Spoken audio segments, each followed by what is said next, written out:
ओम शांति। आज हम 14/6/77 के बाबा के महावाक्यों में से कुछ इम्पॉर्टेंट पॉइंट्स का मंथन करेंगे। मुरली का टाइटल है बाप दादा का देश और विदेश का सैर समाचार। इस मुरली में बाबा ने हमें बताया कि सदा एकरस स्थिति कब रह सकती है। ड्रामा का कोई भी सीन आए, कोई भी परिस्थिति आए, हमारी स्थिति डगमग न हो। सदा एक रस यानी एक बाप की याद में हम कब रह सकते हैं। तो बाबा पूछते हैं, सदैव साक्षीपन की सीट पर स्थित होकर रहते हुए हर एक्ट अपनी और दूसरों की देखते हो। कोई ड्रामा की सीट पर स्थित हो देखने में मज़ा आता है। बाबा कहते कोई भी ड्रामा चल रहा है तो अगर हम सेट होकर सीट पर पहले बैठते हैं तभी तो उस सीन को देखने में मज़ा आता है ना। अगर हम चलते फिरते ड्रामा देखते हैं तो उसका मज़ा नहीं आता। तो बाबा कहते अपनी एक्ट और हर आत्मा की एक्ट को सीट पर बैठकर देखो। कौन सी सीट? साक्षीपन की सीट। तो बाबा ने कहा सदा साक्षी हो देखेंगे तो कभी हार और जीत के दृश्य को देखकर डगमग नहीं होंगे। सदा एक रस रहेंगे। लेकिन सदा साक्षी भी कब रहेंगे उसके बारे में भी बाबा आगे बताते हैं कि सदा साक्षी कैसे रह सकते हैं। ड्रामा को भूले तो डगमग रहेंगे। तो क्या चाहिए? सदा ड्रामा याद रहे। सदा। बाबा कहते अगर ड्रामा कभी कभी याद रहता है तो राज्य भी कभी कभी करेंगे। जब हमें हमेशा ड्रामा का पार्ट पक्का होगा कि हर आत्मा ड्रामा में जो उसको पार्ट मिला है वही एक्यूरेट प्ले कर रही है और ड्रामा का हर सीन कल्याणकारी है। जब हमें यह सदा स्मृति रहेगी तब हम साक्षीपन की सीट पर सदा स्थित रहेंगे और तब ही हम एक रस भी रह सकेंगे। तो आगे बाबा पूछते हैं साक्षीपन की सीट पर सेट न रहने का कारण क्या है।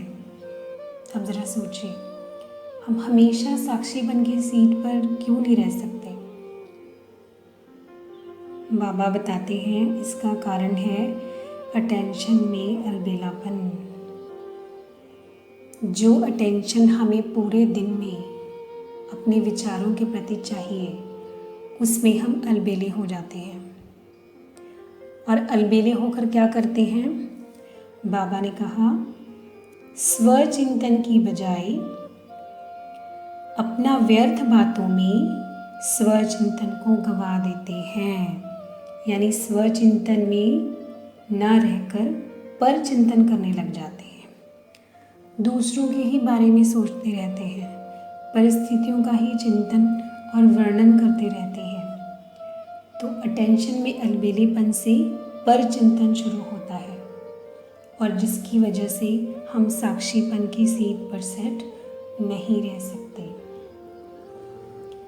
फिर आगे बाबा बताते हैं कि परचिंतन को समाप्त करने का साधन क्या है। अगर हर आत्मा के प्रति शुभ चिंतक होंगे तो परचिंतन कभी नहीं करेंगे। अगर हम सभी आत्माओं के प्रति कल्याण की भावना रखेंगे, शुभ भावना रखेंगे तो हम कभी भी उसके प्रति बुरे विचार पैदा नहीं करेंगे, पर चिंतन में नहीं जाएंगे क्या क्यों में नहीं जाएंगे। तो सदा शुभ चिंतन और शुभ चिंतक रहने से सदा साक्षी रहेंगे। शुभ चिंतन अर्थात ज्ञान का मनन चिंतन, और शुभ चिंतक अर्थात सब आत्माओं के प्रति शुभ भावना और कल्याण की भावना। अब इसकी युक्ति क्या है? तो इसके लिए बाबा ने एक योग अभ्यास भी बताया। बाबा ने कहा, अमृत वेले अपने पोजीशन को स्मृति में लाओ कि हमारा पोजीशन विश्व कल्याणकारी का है। अपने पोजीशन पर सेट होने से ऑपोजिशन से बच जाएंगे। तो बाबा ने क्या अभ्यास बताया? स्पेशली अमृत वेले के लिए कहा कि अपने पोजीशन को स्मृति में लाओ कि मैं कौन सी आत्मा हूँ। तो चलिए कुछ समय के लिए अपनी इस पोजीशन पर सेट हो जाते हैं। अपने मन और बुद्धि को एकाग्र कर ले।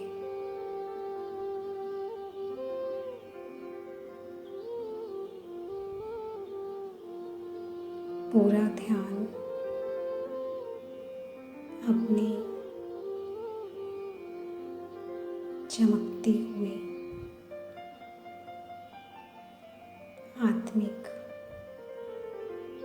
स्वरूप पर।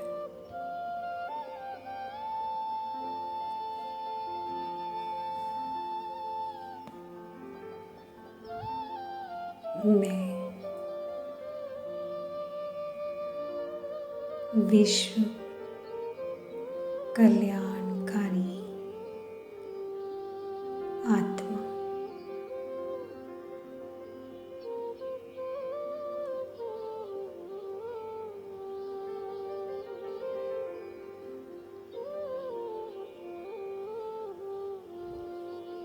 पूरे विश्व के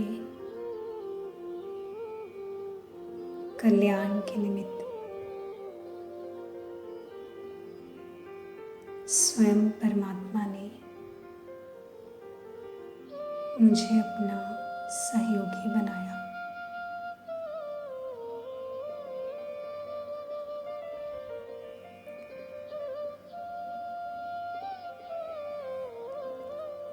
विश्व की हर आत्मा का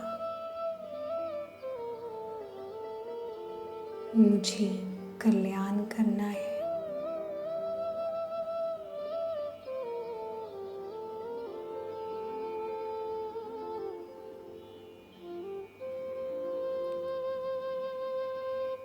मैं एक जिम्मेवार आत्मा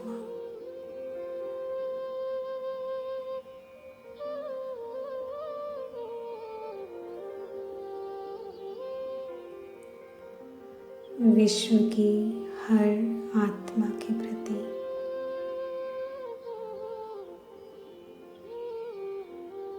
मेरे दिल में रहम है।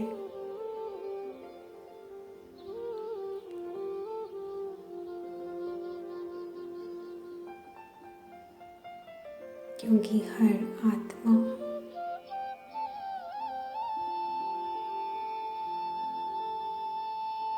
वही कर रही है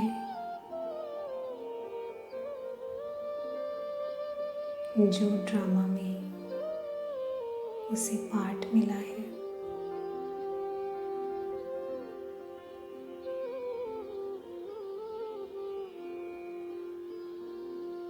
ड्रामा का हर सीन एक्यूरेट है, कल्याणकारी है।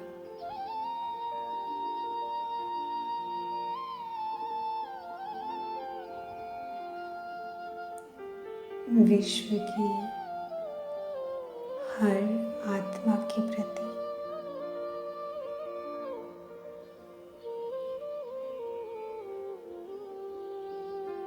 मेरे दिल में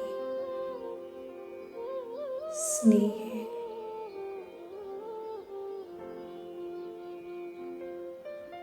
प्रेम है,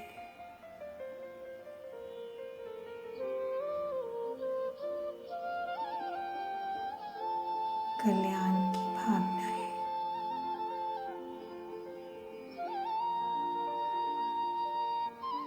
मैं विश्व कल्याणकारी आत्मा